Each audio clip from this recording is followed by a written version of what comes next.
আজ আমার ডিভোর্সের 5 মাস পার হলো। ডিভোর্স আমি দেইনি, ডিভোর্স দিয়েছে আমার প্রাণের স্বামী, যাকে ছাড়া আমার জীবন কল্পনা করা অসম্ভব ছিল। খুব ভালোবাসি মানুষটাকে। আমার বয়স 23 বছর। আমার 22 বছরের জীবনে এত এত ভালোবাসা পেয়েছি আমার পরিবার আত্মীয় স্বজনদের কাছে, কিন্তু তার 1 বছরের ভালোবাসার কাছে সব তুচ্ছ হয়ে গেল। 1 বছর আগে আমাদের বিয়ে হয়, বিয়ের আগে 1 মাসের প্রণয়ের পর বিয়ে। মানুষটাকে এই একটা বছর এত ভালোবেসেছি, তাকে ছাড়া আমার জীবন কল্পনা করতেও কঠিন হয়। বিয়ের 5 মাসের মাথায় তাকে নিয়ে একটা খারাপ স্বপ্ন দেখি। সে সড়ক দুর্ঘটনায় মারা যায়। তার কাফন পেঁচানো লাশ দেখি। সেই থেকে স্বপ্নটা মনে উঠলে হাউমাউ করে কাঁদতাম। তাকে আমি এতটাই ভালোবাসতাম যে অনেক সময় বাসায় খাবার কম থাকলে তা নিজে না খেয়ে তার জন্য রেখে দিতাম। সব সময় খাবারের ভালো আর বড় পিসটা আমি তাকেই দিতাম। শপিংয়ে গেলে পর্যন্ত তার জন্য আগে কিনতাম। সব সময় আমি আমার পরিবার থেকে বেশি বেশি জিনিস নিতাম আর তা শ্বশুরবাড়ির লোকদের উপহার দিতাম। সেটা পেঁয়াজ থেকে শুরু করে আলু পর্যন্ত, এমনকি মাছ কাবাবের বাজারটা পর্যন্ত আমি আমার বাবাকে বলতাম দেওয়ার জন্য। তাদের ভালোবাসতে কখনো কমতি রাখিনি। একবার আমার ননাস আমার কানে একজোড়া সোনার দুল দেখে আর তার নাকি খুব পছন্দ হয়েছে। আমি সাথে সাথে সেটা খুলে দিয়ে ফেলি, শুধুমাত্র তাদের ভালোবাসি বলে। রাতের পর রাত না ঘুমিয়ে স্বামীর সেবা করতাম, পা টিপে দিতাম, পিঠ চুলকিয়ে দিতাম। সে যা বলতো তা শুনতাম।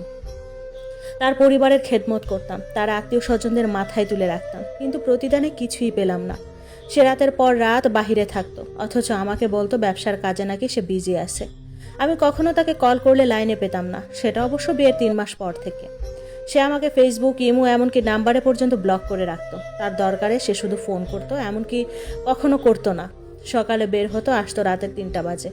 আমাকে কেমন যেন পাত্তা দিত না, অথচ সারা রাত না ঘুমিয়ে আমি তার জন্য অপেক্ষা করতাম।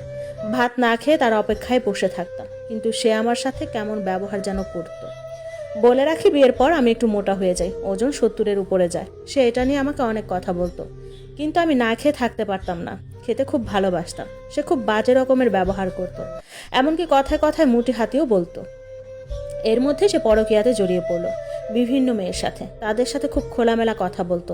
এসব বুঝতে পেরে প্রমাণ সহ আমি পরিবারের সবাইকে জানাই। সে সব অস্বীকার করে। দিন যেতে থাকে, আমাকে অবহেলার চরম পর্যায়ে করতে থাকে। তাকে বিভিন্ন মেয়েদের সাথে দিনের পর দিন কথা বলতে দেখতাম, এমনকি আমার নামে তাদের কাছে খুব বদনামি করতে থাকতো। আমি ভালো না, আমার পরিবার ভালো না, আরও কত কি।